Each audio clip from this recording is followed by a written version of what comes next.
A man known throughout San Francisco as the mayor of Bayview Hunters Point passed away last month. Charlie Walker broke barriers in the 1960s by paving the way for African Americans to get better paying city-funded jobs. His advocacy came at a time when public construction was dominated by unions, which were comprised mostly of white men. Our KRON 4's Sogomonian has more now on Walker's life and his legacy.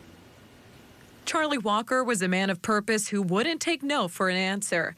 Tired of being turned away from high-paying jobs, his tenacity is credited for paving the way for black San Franciscans in the construction industry. A film released last year titled I Am Charlie Walker highlights the pinnacle moment in which he positioned himself to be contracted by the city to clean up an oil spill under the Golden Gate Bridge in 1971. Look at you. You're the only one in the room who doesn't know you're black. He is said to have made $5 million in those 30 days. White people want to know, what'd you do with the money? I took care of my family. I sent my daughters to college. I took care of my mother and my wife, and I had a nice house. That's what I did with the money. But people say money won't make you happy, but it sure made me happy. His granddaughter, Geoffrey Morris, says his activism started years prior, and his first big win came in 1969 when Walker chained his truck to a work site that would later become part of the transit system we know today as BART. That protest against racist hiring practices led him to a work contract. And he didn't let racism or somebody not liking him stopping him. And he didn't hold a grudge. He was about, I don't care if you don't like me because I'm black.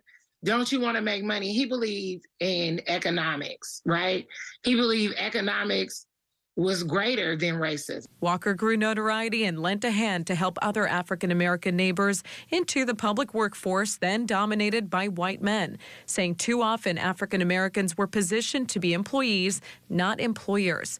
He was eventually given the moniker Mayor of Bayview Hunters Point. He's the last of Bayview leaders that could actually hold feet to fire and people could not protest that that's not true because he was there. Walker, like many other African Americans, sought refuge as a kid in San Francisco from the Jim Crow South in the 1940s. He forged his birth certificate at 14 years old to join the military and got a job during World War II. Morris explains his success is thanks to liberation from the ruthlessness of Mississippi, where his great-grandparents were enslaved. He was fearless. He feared nothing. And I think that's why. And then he was never risk averse. He was for the risk because the reward was more beneficial. I mean, when you come from nothing, you can risk more. And I think that, especially when we talk about communities of color, too many times we worry about risk instead of reward. And if you would take a piece out of Charlie's book, is that whatever you think or whatever you desire, you should really do. You should not live your life with regrets. And the first thing should be is to start you a business and get a trade.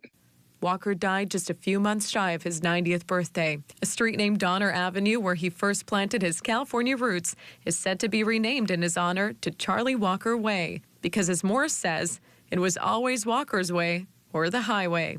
Reporting in San Francisco, I'm Sogomonian, KRON 4 News. A life